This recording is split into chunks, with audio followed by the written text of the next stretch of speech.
just like you said, you got to find out what is a gap for you. What is it that is stopping you from moving to that next level, or what is it that is stopping you from achieving what it is that you want to achieve? So it's not always important for us to look at the other person or the other piece of the pie and say, I wish they could do this so that I can.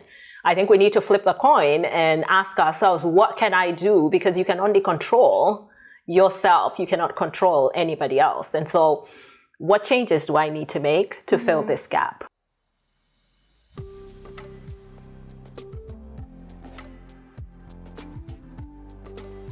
Hi everyone, and welcome to Conversational Lounge with Trudy. Here we aim to mentor, connect, and inspire others through real life stories.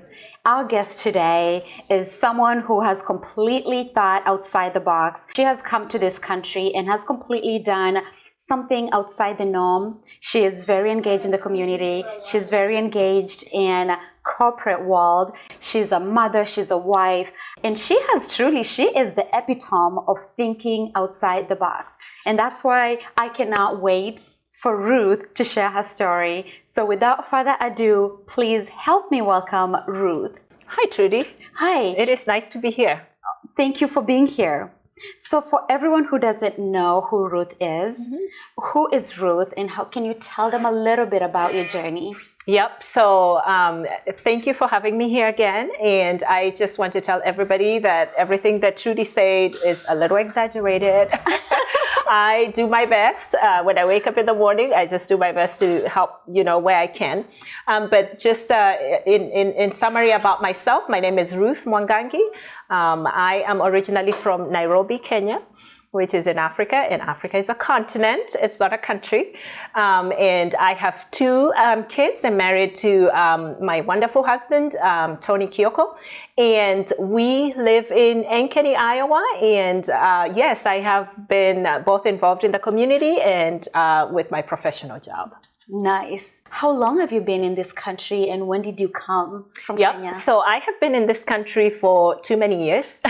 I originally landed in Orange City, Iowa, which is in Northwest Iowa, because that's where my now husband is. We actually got married there. So I came in as just a single woman, and now I'm married since 1996.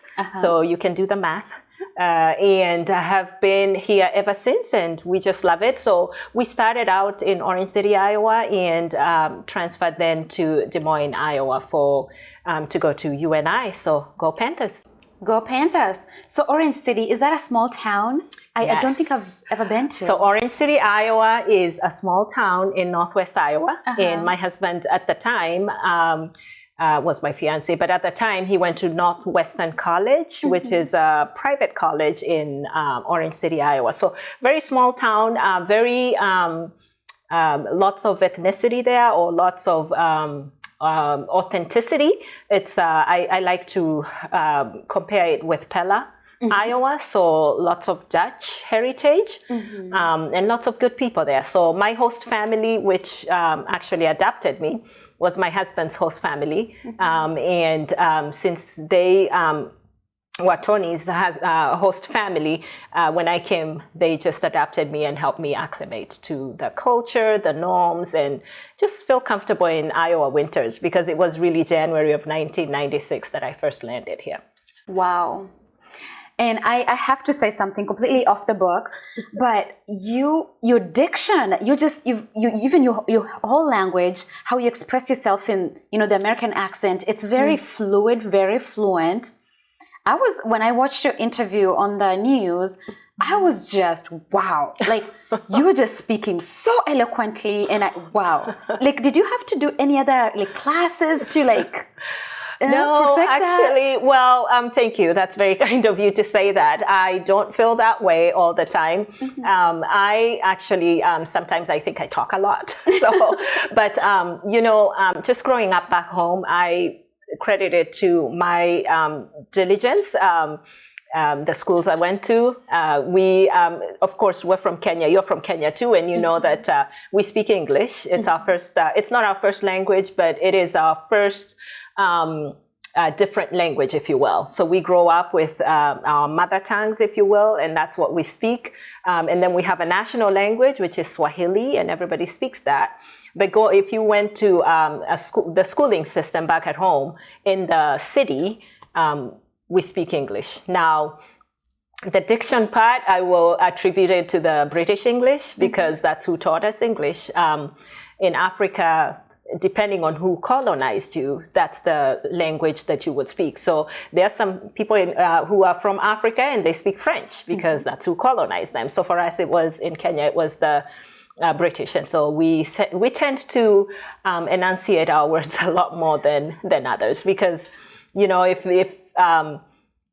when I first came here, actually, one of the stories I like to tell is I would go to the store and I would ask for different things, and without rolling my tongue, they would not understand it. So I would say, "Can I have some water?" And they would say, "What is water?" And so I would have to say something like, "I want some water." You know, just kind of roll my tongue a little bit. So I still have the accent, but just learning to get around just the different communities and seeking to be understood and seeking to understand others helps you just adjust accordingly. So that makes sense. I couldn't agree more. So this is it's a fun question that I like to ask, especially people who are not, you know, Native Americans. So what was the culture shock moment for you when you landed here? Yeah, that's a very fun question to ask. I will tell you, I will never forget the winter of 1996. For me, that was brutal, to say the least. I had come from tropical climate, never seen snow. You know, growing up in Nairobi, Kenya, we did have lower temperatures in our country, right? But it doesn't go. I don't think it even goes below 50 degrees. And so, just coming out here and experiencing, you know, landing in January of 1996, and it was early January. I think it was the 6th or the 7th. Into snow. Never seen snow in my life except the snow-capped mountains of Mount Kenya or Mount Kilimanjaro from a distance, you know, or in picture books at school, you know, growing up. That to me was one culture shock, that how can people live in this place where it is so cold. That was one of my first ones, and then of course there were other things that I experienced which were very interesting. But that was the first one that introduced me to a culture shock in this country. How did you step outside fully geared, or you're just thinking it's beautiful, let me just step outside? So they told me that it was going to be cold, and I was like, okay, Nairobi cold. That's how I interpreted it, and I was like, okay, I can do this. Cold, yeah, I'll have a little sweater. I'll wear long sleeves. You know, knew nothing about mittens, gloves. You know, we would wear a hat just to be cute back at home. I didn't realize that it was some type of a gear for, you know, for the weather. So I was very ignorant when I walked off that plane, and it was darn cold. It was so cold. But I survived, and here I am. Hey, you're here. Yes, I am. Right. That is a fun one. Right. So walk me through your journey, your professional journey a little bit. So you landed here, you got acclimated, you went to school. So what classes did you take, and did that translate to your corporate life or whatever career that you have right now? So just, you know, walk me through that process. Yeah. No, that's a good question, Trudy. Actually, it helps me reflect, because sometimes we land here and we just keep going, and very rarely do we take time to stop and reflect on how far we have come and what has got us to where we are. So very interesting question. So when I first came, again, I said it was January of 1996. I actually came here as what they call a non-traditional student. So I had already gotten my bachelor's degree back at home. The college that I went to, actually in Nairobi, Kenya, was affiliated to a college that is here, so not quite accredited yet. And so my degree, my BA, my bachelor's degree, is actually in communications, and it really is from Messiah College out here in Pennsylvania. And so because we were not accredited to be awarded degrees at the time at the university I went to, now they are a fully fledged university, but at the time they weren't. And so I got my bachelor's in Kenya, and then I transferred. No, I didn't transfer, but after I graduated, I moved over to the United States here in Iowa. And this is Iowa just because my husband, my fiancé at the time, now my husband, was already here. And so when I came to Orange City, Iowa, he went to Northwestern for a couple of years and transferred to the University of Northern Iowa because they had a master's program there. The University of Northwestern College, they did not have a master's program. And so when I came, I was still going to pursue communications, but my biggest reason for coming here for further education, because we do have good colleges back at home, but I came here for further education because we weren't quite advanced in the technology world at the time. And so I wanted to combine my future degrees or my higher education degree with something to do with technology because I could tell that that was the way of the future. And so that's why when I came to the University of Northern Iowa, I did take a technology course, and which was very fulfilling to me at that time. And so my going to college, the classes that I took, of course, were graduate level. But one of the things that I know that was important at the time that I didn't realize is coming from Africa into the United States system here. So we're coming from a British system into an American system. It's very different. And so one of the requirements also for the master's program was that we needed to type our papers. You know, you could not handwrite your homework.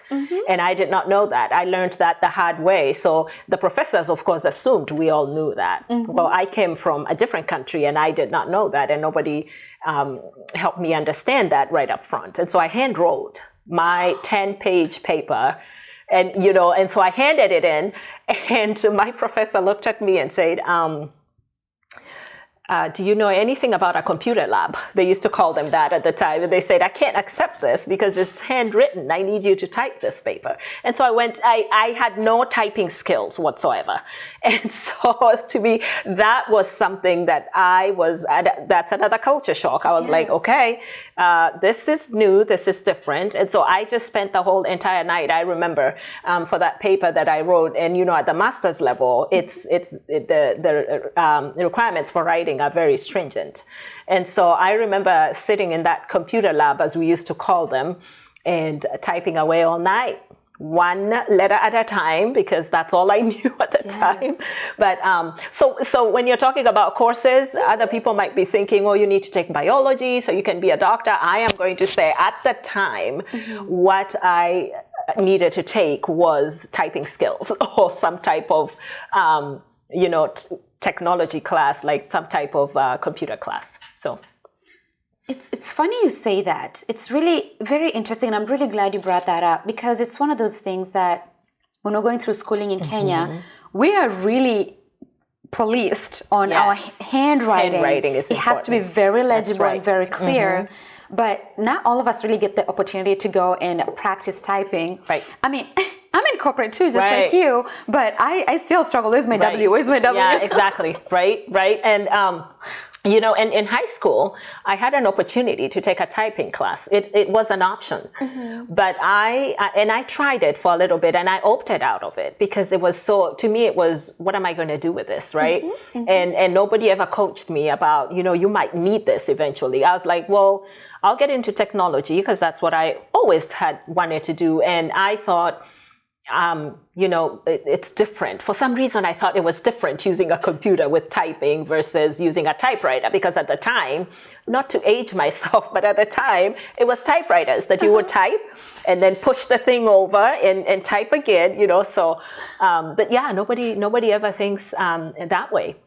And if you wanted something typed, you went to a cafe and had someone type it for you. Somebody took care of it for you. So it wasn't a skill that I thought I needed until I got here. So did you acquire that skill? Oh, I did too. I learned the hard way, and those are the best lessons, I will say, because they stick. And so I feel like I'm actually pretty good at typing now. I will tell you that. Look at you, go-getter. You recognize a gap and you just go ahead and fix it. Right. Sometimes it's by default, but sometimes it's, you know what?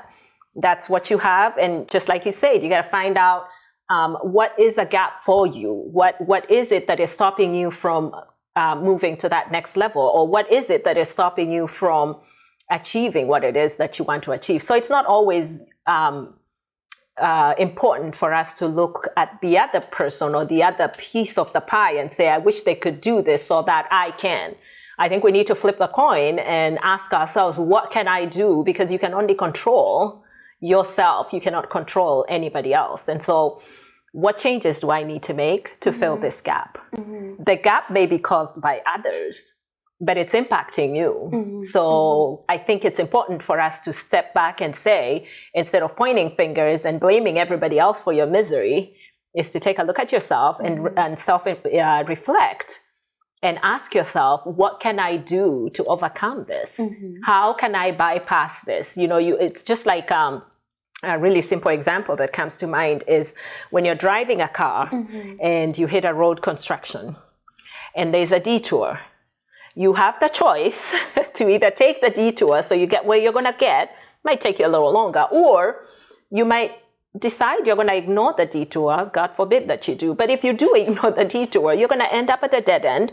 And so you might have your way that way, but you're going to have to come back and follow the rules and follow the detour. So when I talk about self-reflecting is you hit a snag, there are detour signs all over. You just have to look for them.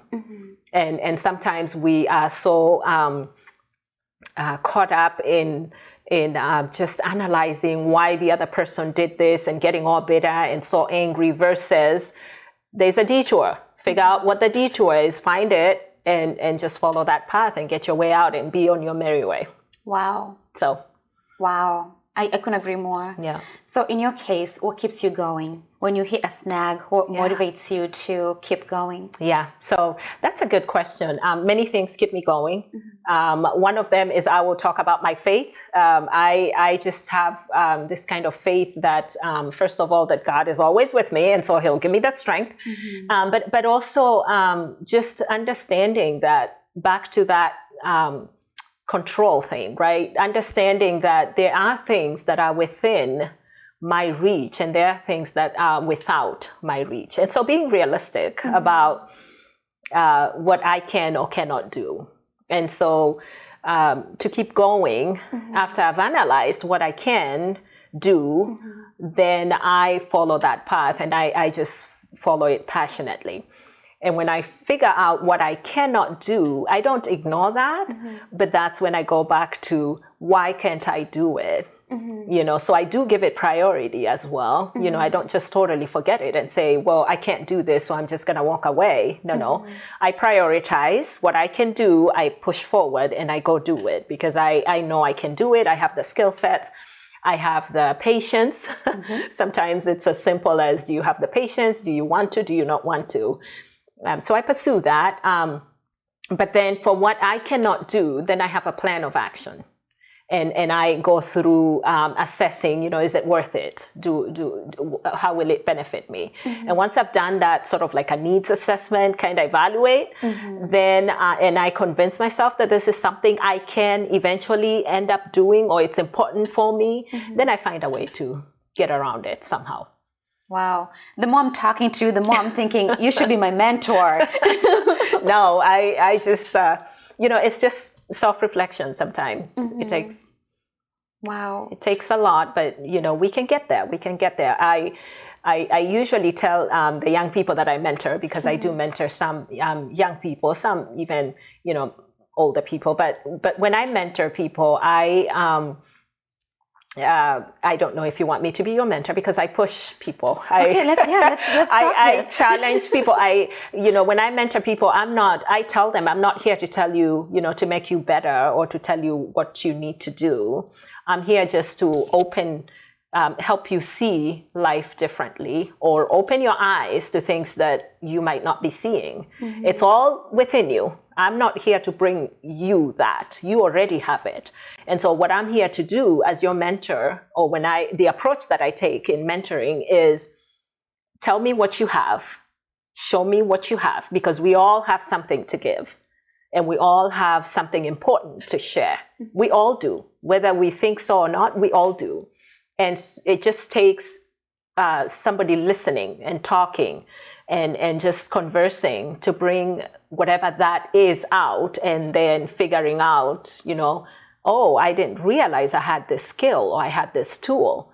And once you figure that out, then we talk and we figure out where are some places that you can use that skill set that you have. Did you have a mentor that got you into this path, or is it just something that is just a strength of yours? Yeah, so some people have said it's more of a strength. I've had mentors in the past, but it's I'm gonna go back to a lot of it is just life experiences and just learning from that, right? And it could be that it's just in me that I love to help. I think my interest in helping people, sometimes it's overbearing for some people. They're like, okay, I don't need help now. And so, and I respect that. But it's just knowing that everybody has something to give, and everybody has some good thing in them.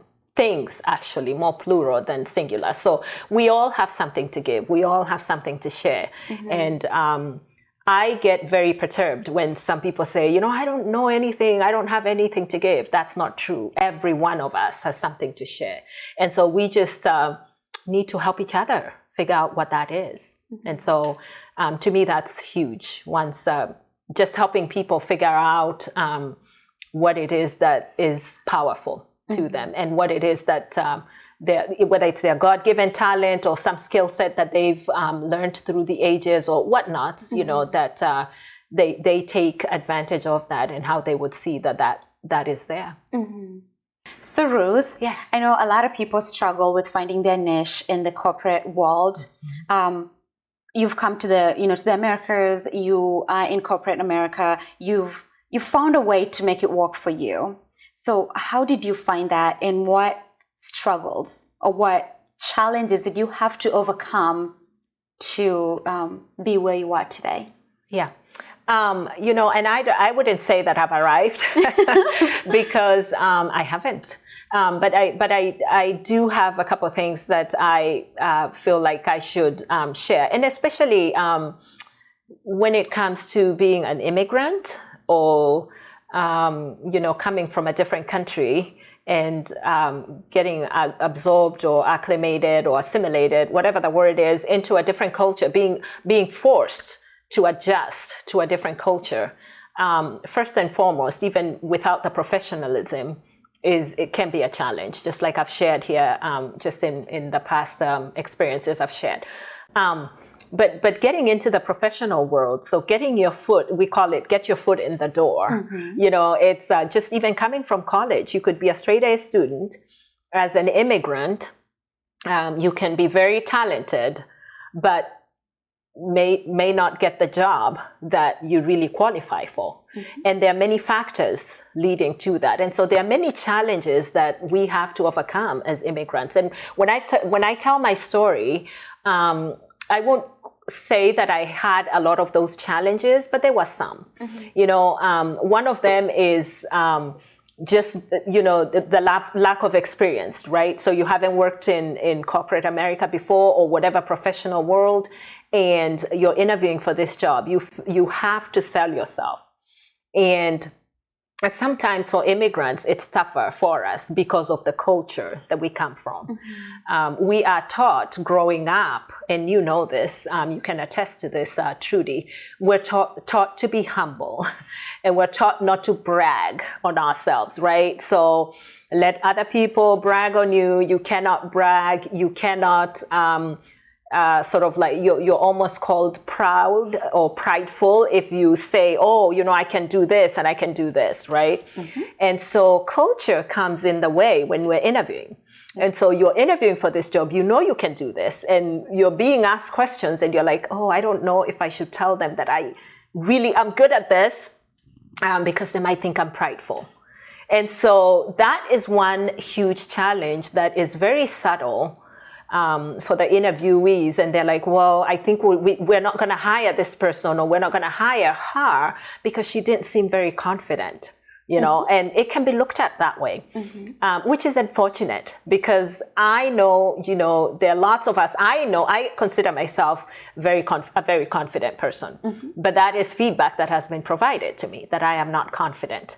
And that can be very challenging, to find a way to communicate that you're assertive while not feeling like you're betraying your own culture. And so that's a huge challenge. And I had to get to the point where I acknowledged that, you know, it's the culture here says that we need to do things this way. And so I had to learn how to do that. So that's one big challenge that I wanted to talk about here, because I think the audience needs to understand that those who are hiring and those of us who are immigrants, that there's some cultural things that come into play as we are interviewing, as we do our jobs. And so not asking others to adjust to us, but just be understanding and just have that open ear to just listening to the underlying tones or underlying communication channels that are happening.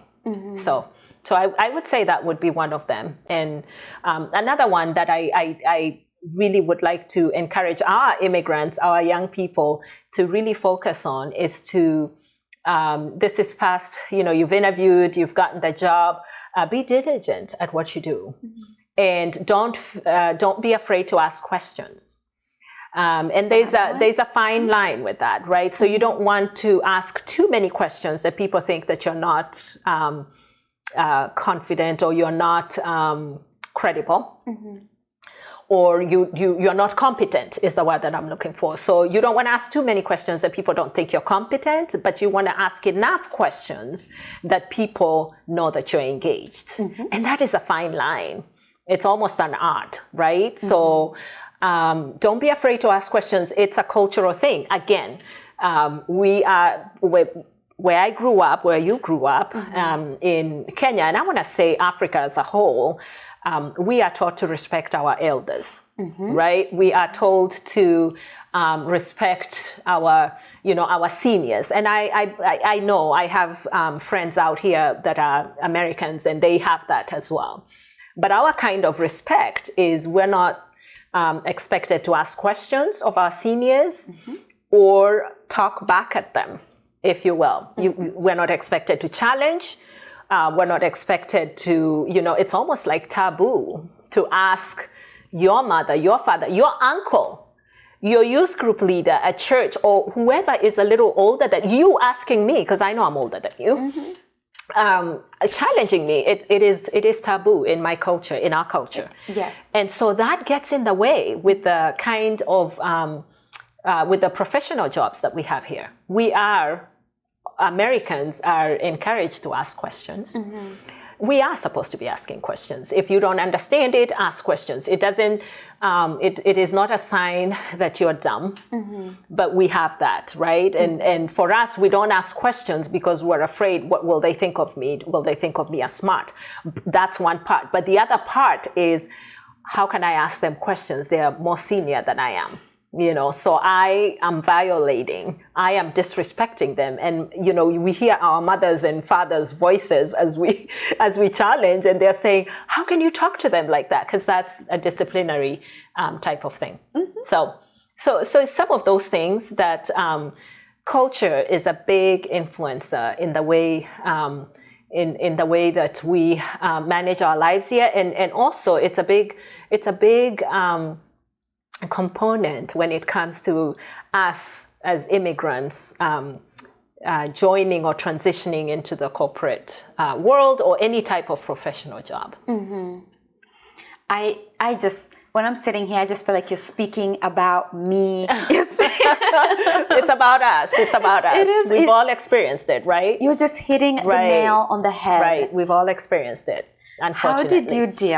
How did you deal with I know, with my upbringing, it was kind of considered rude looking at authority or looking at whoever you're talking to straight in the eye. Right. So how did you deal with that? I still struggle to this day. I just keep finding my eyes dirty. I know.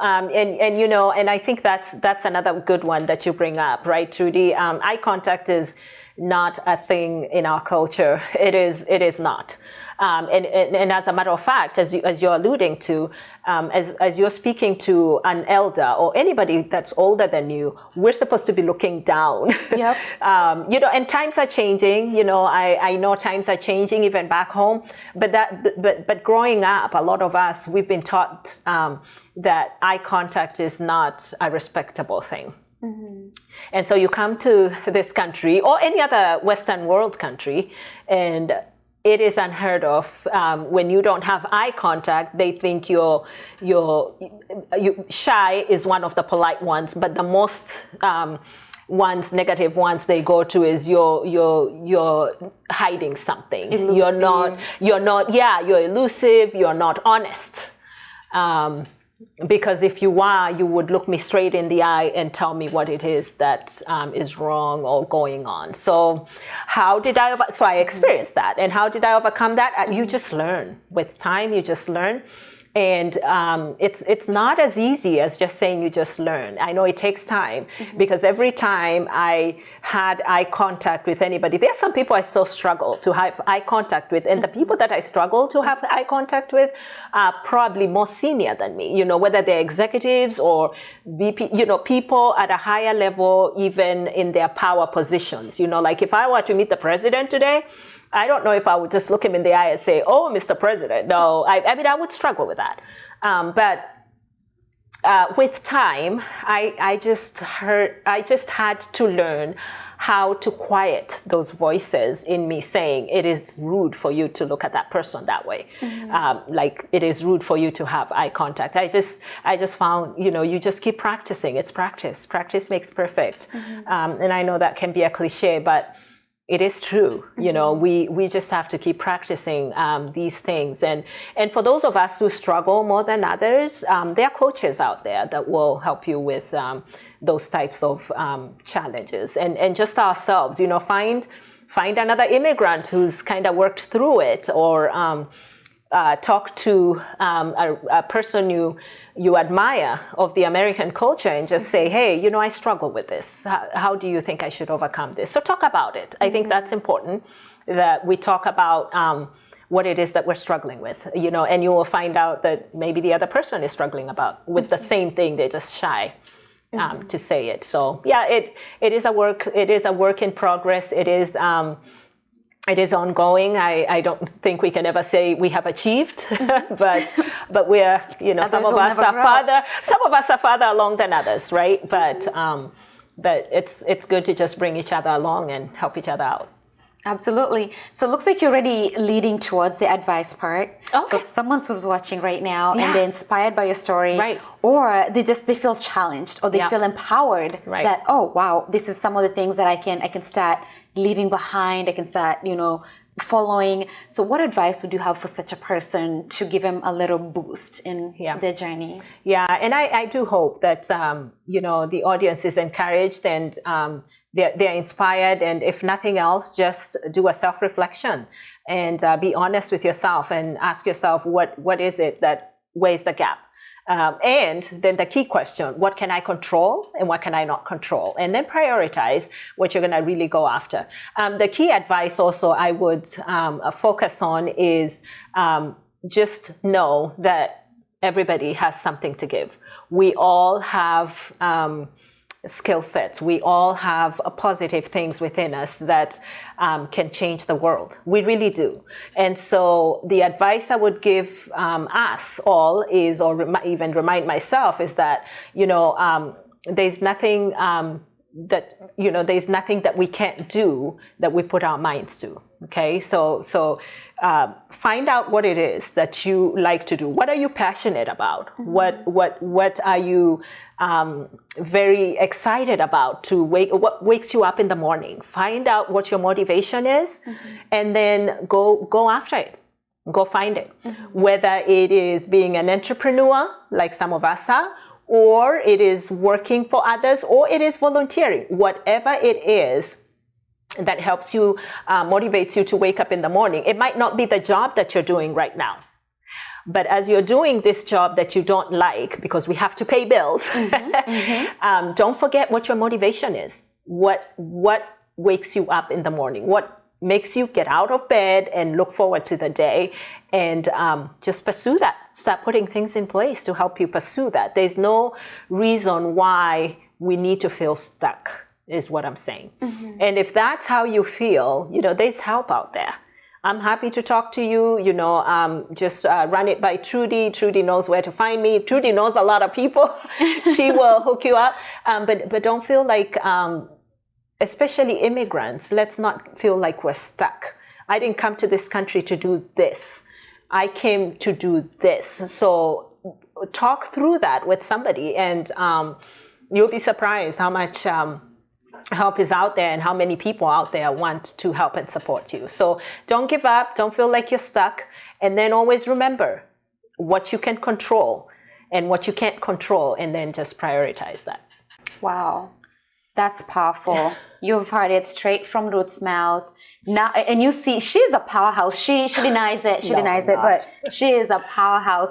I've only spoke to her once, and as soon as I got off that phone, I was just, we need to be friends. She has a lot of just positive, strong energy that I absolutely adore and I admire. Oh, thank you. That's very nice of you. And I enjoyed talking to you. That's why I'm here, Trudy. so yeah. So thank you so much for being on our show today. Yes, and thank you so much for what you're doing. Keep doing what you're doing. This is very cool. It really is a place where, our people, people from different nationalities and countries can hear straight up from one of us and what it is that, where the challenges are and how we can help and support each other. So keep up the good work. Very impressive. Thank you. Yes. And in closing, do you have a parting shot that you'd like to share with your audience that maybe we didn't touch on today? Yeah, no, I think I said it all. And thank you for watching and being gracious to listen to my story. I will leave you with, there's nothing impossible. There is nothing that should stop you from pursuing your dreams. Go get them. Go get them. To lead off of that as well, as Ruth kind of insinuated or mentioned when she was talking, if you are interested in being mentored by any of the guests that have appeared on our show, get in touch with me and I can work with you directly and see what kind of mentorship you're looking for and if we can partner you with any of our guests. So with that, thank you so much for being with us and have a wonderful day. We'll see you again on our next series.